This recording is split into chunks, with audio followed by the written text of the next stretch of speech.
I received an anonymous tip telling me my wife was with the guy she told me not to worry about. My wife, let's call her Sam, 36F, and I, 40M, have been together for 5 years and got married last year. We definitely have our ups and downs in our relationship, but we're generally happy. On Friday, she went out with people from her work for Christmas drinks and arrived home around midnight, absolutely hammered. She just said she'd had a good time and went straight to bed. Yesterday, I got a message on Instagram from an anonymous account claiming to be one of her colleagues, saying she had been flirting all night with one of the guys from the office, 44M, and they had left together at about 9 to walk to the train station. The colleague had a couple more drinks and then went to the station herself. She says she saw my wife walking hand in hand with the guy through the station at about 10:45, so nearly 2 hours later they were still together, and they didn't see her. Last night, I showed her the message and asked her for an explanation. She claims she was so drunk that she doesn't remember anything that happened after about 8 p.m. I asked if she went somewhere with the guy after they left the group, and she checked the location history on her phone, which confirmed that they had gone to a bar near the station for about an hour, and then they later arrived at the station at 10:40. She gave me her phone and insisted I check it, and there were no suspicious messages or anything.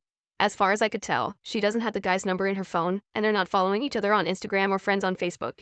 I asked if she was flirting with him, and she admitted that she was talking mostly to him all night.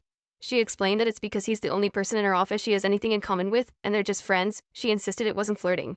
She's mentioned this guy to me before and said how much they have in common.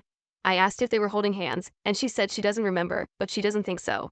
She claims to know who sent me the message and says it's a woman in the office who hates her, although she doesn't know why. Today, she's been in a terrible mood, and we've not really spoken. So that's where we are, and I'm not sure what to do. Is this as big a red flag as it seems to be? Update 1.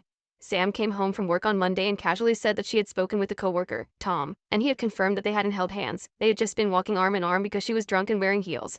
I asked why her colleague, Helen, would make an Instagram account, track me down, and message me, saying they held hands if it wasn't true. She said Helen is basically in love with Tom and made a pass at him just after his divorce, but he rejected her. I asked why Helen would feel threatened by her, and she said it's because she and Tom are friends, and Helen is a crazy, jealous person, as evidenced by the Instagram message. I asked why she went for a drink with just Tom, and she said that according to Tom, they walked past this bar with an amazing band playing, so they stopped in for a drink. Her only regret was doing too many shots too early and getting wasted. The next day, she went shopping after work and came home with a new dress. I asked what the occasion was, and she said her work Christmas party. Last week was just drinks with people from her office, and the company Christmas party is on Friday. Apparently, she had mentioned this, but I can't recall. I hardly slept that night. The next day, I decided to reply to the Instagram message to get some more info. I asked, "Do you think anything's going on with them?" Helen, I assume, quickly replied with a long message, saying that they flirt at work, and everyone's noticed. Apparently, Sam was going to be let go, but Tom put in a good word, so she kept her job. Tom protects her in the office and will constantly defend her. She also said that Sam complains about me to the entire office, and it's clear we don't have a happy marriage. I asked if she was going to the Christmas party, and she said she was.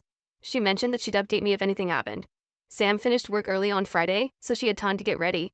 She looked amazing, and I really didn't want her to go, but I felt like I couldn't say anything. I got an Instagram message around midnight, saying that Sam and Tom hadn't interacted at the party, but people from the office had decided to leave and go to a different bar. They all left just before 11 and were at the new bar by 10 past, but Sam and Tom turned up just before midnight. Sam arrived home at about 2 a.m., not quite as drunk as last time, and went straight to sleep. I pretended to be fast asleep, and then later I looked at the location history on her phone. After leaving the venue, she had taken a 3-mile detour to a residential street, stayed for half an hour, and then gone to the bar. I sent the address to Helen. She didn't reply until the next morning when she said it was Tom's house. When Sam woke up, I just asked her straight out if she cheated on me with Tom last night. She angrily denied it. I told her that I knew she'd been to Tom's house. She accused me of spying on her, called me controlling, and said she was going to stay with her sister. I demanded an explanation, and she said she went to his house so they could share a joint before heading to the bar. Then she stormed out. She wouldn't reply to my messages or answer my calls all day Sunday. I called her sister, who said she hadn't seen her, but she texted me later that she'd spoken to Sam and said she was okay. Sam came home yesterday morning, and I asked where she'd been. She just said she couldn't do this anymore and wants a divorce. She went to start packing some clothes while I tried to get her to talk to me. I asked if she was leaving me for Tom. She once again denied anything inappropriate had happened between them, but said my jealousy was the final straw. It's clear I don't trust her, I'm controlling, I take her for granted, and that she's deeply unhappy and has been for a while. So she's gone now. It looks like I'll be spending my first Christmas alone. I have no idea if she was telling the truth or if it was an affair. Weirdly, I'm not feeling too bad today, so maybe this is for the best. Update 2. Once she was gone, Sam blocked me on all her social media and refused to return my messages or answer my calls. I ended up traveling to the other side of the country to spend Christmas with my parents. On Christmas Eve, Sam came home and took more of her stuff. I watched her on our security cameras, and I tried phoning her, but she ignored my calls. Christmas wasn't great, and my parents were both shocked and in denial about what had happened. They had no idea we were having issues and insisted Sam would come to her senses and come home. Eventually, I just said she met someone else, and I returned home on the 27th. I'd been getting sporadic updates from Sam's sister, just letting me know she's alright but without any details. Before all this happened, we'd made plans to spend New Year's Eve at Sam's favorite bar in the city. I went on my own, but she didn't show up. On Tuesday night, I received an Instagram message from Helen saying that Sam and Tom had arrived at work together in Tom's car.